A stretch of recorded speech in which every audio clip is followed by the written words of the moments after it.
significantly different, statistically significantly different at alpha 0.05 on both axes, which was nice. 2017, heritage, we noticed two strong connections between locus stem and heritage, or heritage and locus stem, and we coded locus stems including like places and whatever they said that showed their sense of place, that they acknowledge where they are and impacts where they are. So the students of the United States will introduce themselves and they will talk about, I'm from the United States, and this other one will tell you their sense of, acknowledging their sense of place, and it will be the Kenyan student from St. Lucia's and so on.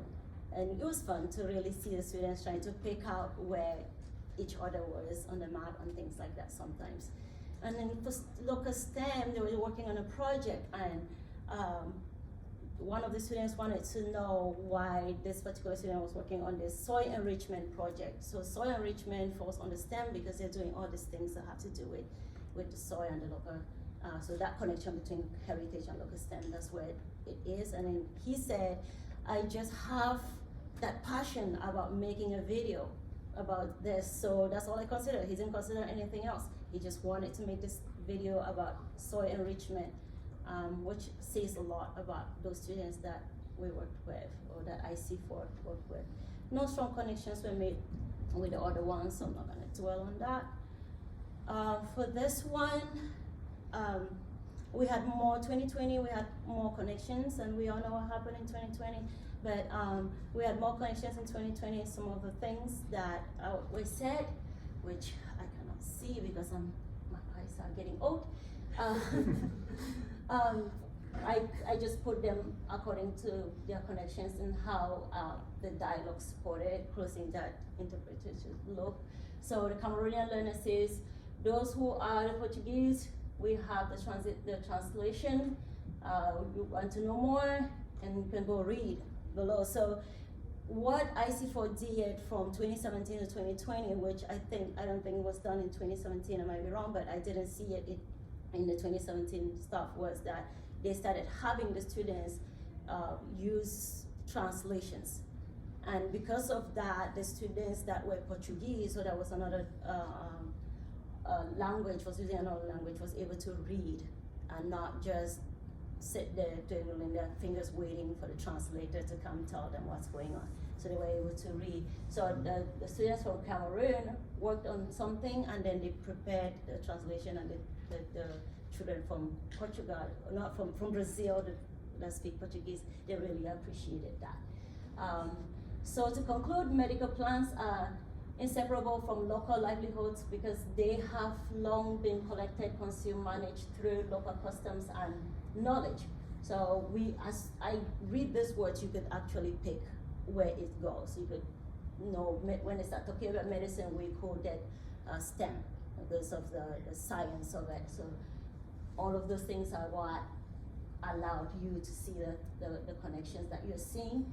And in the US, students stated we could talk about how our video equipment differs being in the different countries that we are in, but a learner from Namibia had the confidence to say, I have an idea, we can work on a photography project. This, even though we were not coding for their ability to show what they're interested in and work on, we were coding for their awareness, like how aware are they about what is going on in another person's country. And working on a video will be harder than working on a photography. I could easily take pictures with my phone and my camera, so the children were more sensitive. So that cultural sensitivity was coded, and as you can see, cultural sensitivity is a bit more in this one.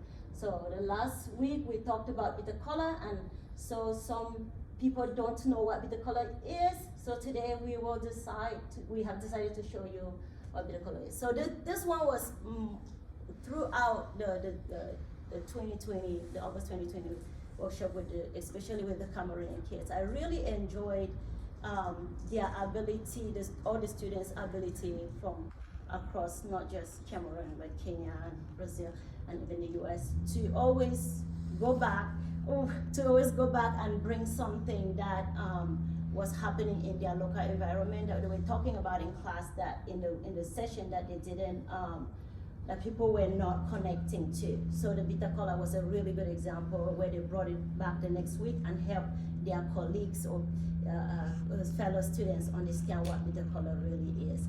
And values, talking about values, during COVID, some of the students made soap, and one of them wanted to know whether the soap was being sold or not, and they said, no, we're not gonna sell it, we're gonna sell it at a minimum price down the road. But they just showing that value of wanting to give back. So we've already talked about the key things, so no significant connections were made with beliefs and the other things, and oral tradition, just 2 out of the adapted list that I have created for my codes. We saw growth in the IC4 because of the cultural sensitivity, which is, I think, a key ties to the language translation. And then the limitation of this was that we didn't have a uniform data. We weren't looking at students that from 2017, it was not the same student that were being looked at in 2020, which I think was a little bit of a disadvantage. And I hope for future projects, maybe we could start looking at things from the very beginning, or do a bigger research that really observes the kids for a longer period of time. So what? The whole point is we need to integrate intercultural and cross-cultural communications and collaborations into curricula and enhance learners' experiences, and for the sake of developing cultural capacity, looking at it from the US students versus the African students or Brazilian students from low-income countries. They can learn from how these children in the low-income countries are able to use theme ideas, like the lady was saying. Sometimes you create a tool, the tool is it's not finished until the user uses it the way they want to use it. So that's when it's finished. So how are these children using STEM tools at home? They can learn from creative methods from the children from the low-income country.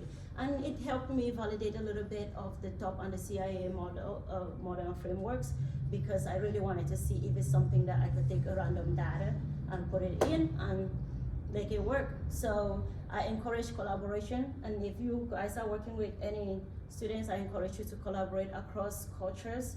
And usually when you collaborate across cultures in low-income countries, they always look at it from the lens of charity. So don't look at it as charity, please. Look at it as the students that are from those low-income countries have a lot to contribute also.